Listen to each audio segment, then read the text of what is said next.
Olá, sejam bem-vindos para mais uma aula. Eu sou o professor Paulo Torres, vou estar aqui com vocês em Química e eu também sou aqui do CMEAN, tá bom? Não esquece de seguir as nossas redes sociais, @conquistar.seducan e também marcar a hashtag Conquistar22, tá? Seguir também @Paulo Torres Neto. Então vamos ver o que nós temos para a nossa aula. No episódio, nós temos Química e nós vamos falar de cinética química, tá bom? Eu vou deixar um tempinho agora para vocês estarem fazendo aí o simulado e daqui a pouco a gente retorna.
Olá, sejam bem-vindos de volta. Conseguiram fazer o simulado direitinho? Teve aquele tempo?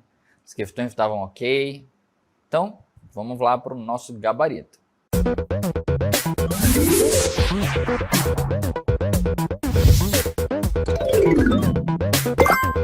Então, dê uma olhada aí na questão 1, né? Na questão 1 você tinha aí um texto grande e nesse texto ele falava sobre várias palavras-chave, né? Palavras essas como nitrogenase, é uma palavra muito interessante, a gente já vai comentar sobre isso, energia de ativação, né? E também falava aí sobre o que eram enzimas, né? Então você tinha duas lacunas aí para completar. Você tinha a lacuna 1, que era marcado pelo número 1, e você tinha a lacuna 2, né, para preencher. E aí no texto falava o seguinte: o processo de conversão do nitrogênio, né, atmosférico em moléculas que as plantas possam utilizar, como por exemplo a amônia, é feito por bactérias que produzem uma enzima chamada nitrogenase, né? O que ela faz? A enzima, já está falando, né? Diminui a energia de ativação, tá? Diminui a energia de ativação na conversão de N2. E aí, tornando mais rápido, a nitrogenase, assim como outras enzimas, são chamadas de catalisadores, né? Então, a resposta correta aí é a letra A. Então, como você já viu aí, essas duas acabam completando o texto que vocês viram na questão, tá? Só que é importante a gente também analisar o que a gente acabou de falar na resposta. Por exemplo, se a gente tem uma energia de ativação, que é o que a questão está falando, que ela diminui, em relação a este gráfico, lembrem que a energia de ativação é isso aqui, ó, tá? É o tamanho da montanha. Então, o tamanho da montanha vai me dar a energia necessária para que a reação ocorra, tá? Por isso é chamado de energia de ativação. Quando é utilizado um catalisador, esse catalisador, o que ele faz? Ele diminui drasticamente essa energia de ativação, fazendo com que a reação ocorra muitas vezes mais rápido, tá? Então, sempre que tiver essa palavra, né, ase no final, lembre que ela realmente é um catalisador, ela acelera a reação química, tá? Eu também vou deixar aqui para vocês um vídeo, tá? Depois vocês coloquem aí o celular para estar vendo esse vídeo, que é um vídeo de como fazer uma pasta de dente de elefante, que é um experimento de química, tá? Com água oxigenada.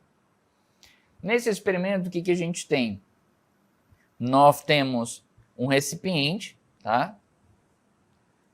Onde neste recipiente é colocado H2O2, que é a água oxigenada. O peróxido de hidrogênio, quando ele entra aqui, a reação normalmente dele é de fazer o quê? A reação dele é de liberar água mais O2. Então esse O2 ele já é liberado. Só que o que acontece?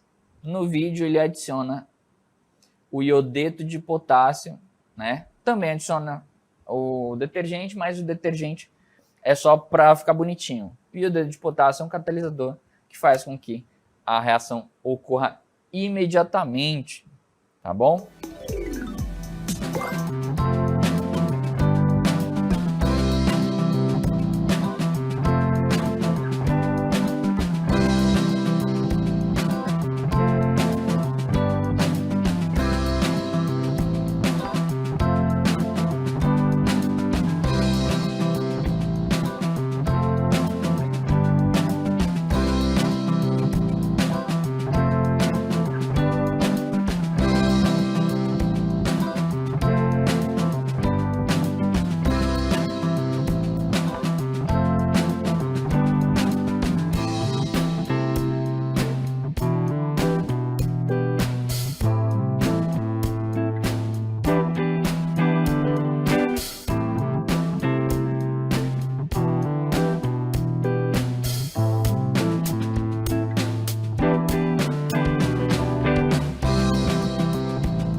Então agora vamos para a nossa segunda questão, né? O gabarito da segunda questão. Dê uma olhada aí. Na segunda questão, você deve lembrar, né, que eu tinha duas situações. A primeira situação eu tinha, né, um saco, tinham 2 sacos, e dentro deste saco, no primeiro, eu tinha aqui a água, e aqui eu tinha uma sílica, tá?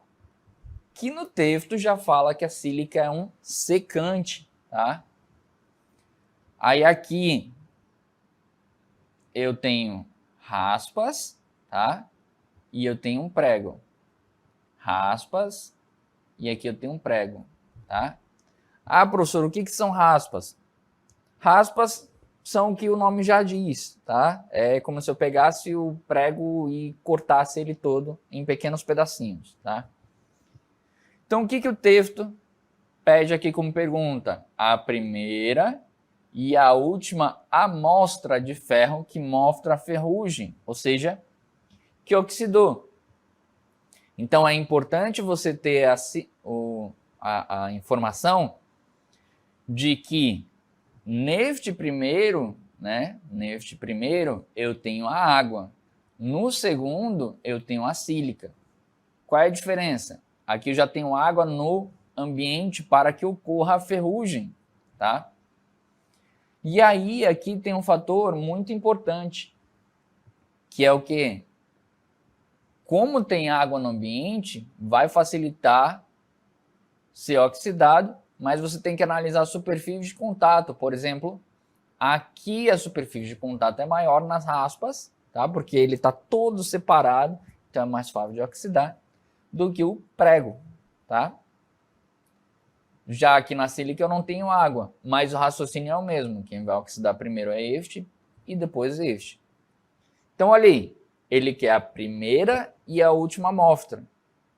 Então, se, analisando aqui todas as alternativas, né, nós teríamos uma ordem de acordo com o que eu falei para vocês. Que ordem é essa? Né?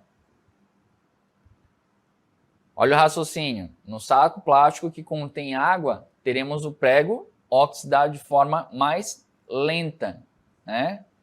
Que é a limalha de ferro, como a gente acabou de falar. Quando compararmos a mesma situação, mas agora com a sílica gel, que tem uma característica de absorver a água do ambiente, tá? O prego oxida mais lentamente, seguindo o mesmo raciocínio que eu falei para vocês. O prego que contém a água, o prego que contém a água, né? Mas ainda assim oxida menos que a limalha que está no mesmo ambiente, tá? Então, qual seria a ordem? A ordem seria essa.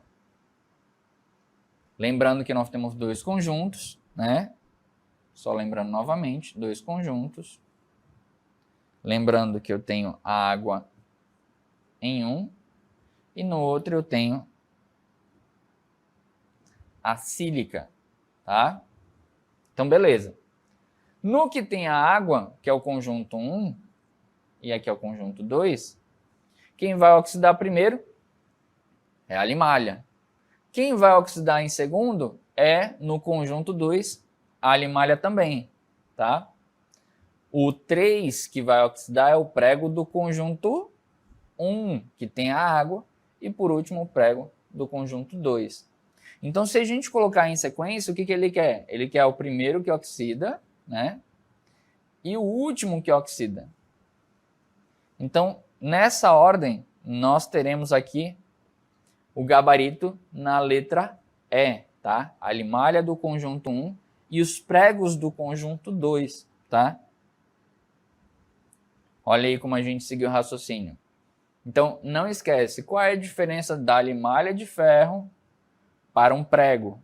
É que eu tenho uma superfície de contato maior, tá? Ou seja, se a gente for analisar de forma mais aprofundada, é como se eu pegasse esse quadradinho e para aumentar a superfície de contato, o que eu fizesse? Eu separasse ele em vários quadradinhos. Então agora eu tenho interações ao redor, ó, aqui, em cima, embaixo, do outro lado. Então eu aumentei, né, a quantidade de partículas que podem estar interagindo ao redor desse cara em relação a esse cara, porque agora ele está dividido em 4, então eu tenho uma superfície de contato maior, tá bom? Tudo bem até agora? Espero que tenha entendido tudo até agora. Vamos agora para o gabarito da questão 3.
Então agora, na questão 3, vamos analisar o gabarito.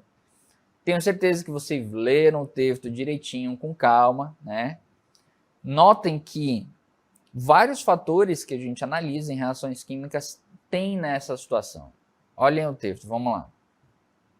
Então, ó, o que ele quer no texto? Ele quer assinale a alternativa que preenche corretamente e, respectivamente, a lacuna do texto. Então, se a gente for analisar primeiro aqui o texto, nós temos uma simples ponta de cigarro em brasa atirada em uma mata pode desencadear incêndios de grandes proporções, ou seja, em situações ali do dia a dia, uma pessoa desatenta pode jogar como a gente chama, uma bituca de cigarro, né? Ali na mata, né? Despretensioso, não, já tinha apagado, mas apenas uma centelha, principalmente aqui na região amazônica, é o suficiente para que, com um calor intenso, a gente tenha um incêndio de grandes proporções, tá? E aí a propagação do fogo em um incêndio, tá? Se a gente for analisar um incêndio, né, que a gente teve lá na Europa, que foi muito grande, ele ocorreu por causa desses fatores que nós vamos analisar, tá? Então, a propagação do fogo em um incêndio será mais rápida à medida que for maior a temperatura, porque vai sustentar aquele fogo, tá? Então vai fazer com que o fogo ali continue intenso, tá? Quanto for menor a umidade, então lá na Europa, gente, é muito seco. E aí, por ser seco, tem uma menor umidade relativa do ar, fazendo com que a gente tenha aí um incêndio, né, mantido durante mais tempo. E for maior a velocidade do vento, né, apesar da umidade ser baixa, mas existe bastante vento. Diferente aqui do nosso estado do Amazonas, que a gente tem uma umidade muito alta. Isso é muito importante para a gente estar combatendo os incêndios aí, né? Então nós temos aí maior, menor e maior. Por isso que a alternativa correta aqui é maior, menor, maior, tá? Mas vamos aqui trabalhar mais algumas coisas. Vários fatores podem mudar a velocidade de uma reação química, tá? Como um incêndio, né? Importante lembrar que o incêndio nada mais é do que uma reação de combustão. Isso aqui é muito importante, tá? Como uma combustão pode ser a queima, né, de gasolina, né? Pode ser queimar um papel apenas, onde o comburente é o oxigênio, ou seja, né, o que vai ajudar ali a queimar, e o combustível é o que está queimando, tá? Caso a temperatura do ambiente esteja alta, irá apropriar que o incêndio seja intensificado. Trabalhando um pouco mais aprofundado as reações químicas, nós temos esse gráfico que vocês já viram anteriormente. Esse gráfico mostra o quê? O reagente e o produto. Para que o reagente se transforme em produto, que cada um tem um calor aqui respectivo, né? Esse é o calor do produto e esse é o calor do reagente, tá? Inclusive, se a gente for analisar aqui, se ela é uma reação que libera ou absorve calor, né? Lembrando aqui do ΔH, nós teremos aqui entalpia do produto menos entalpia do reagente. Por reagente ser maior, tá? O que nós temos é um negativo. Então isso aqui é uma reação exotérmica que libera calor. Só que para que ela possa acontecer, o que eu tenho que fazer? Eu tenho que chegar a esse calor aqui. Eu tenho que dar mais 10 unidades de calor para que a reação ocorra. Então, se essa reação já está no pico de calor, ela vai continuar acontecendo, tá bom? Então, isso é muito importante aí para a gente analisar a questão, ok? Então, vamos agora para as nossas considerações finais. E aí, espero que tenha entendido tudo direitinho, tá bom? Não tenha ficado nenhuma dúvida. Obrigado pela presença de vocês, obrigado aqui pela oportunidade, por todo esse trabalho, esse projeto é maravilhoso, tá bom? Agora nós vamos tirar uma foto, prepara aí o seu celular, tá bom? Então vamos lá, 3, 2, 1...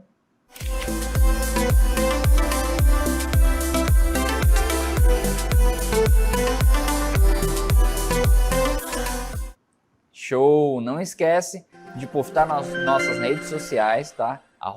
@conquistar.seducan, também marcar conquistar22 e também me marcar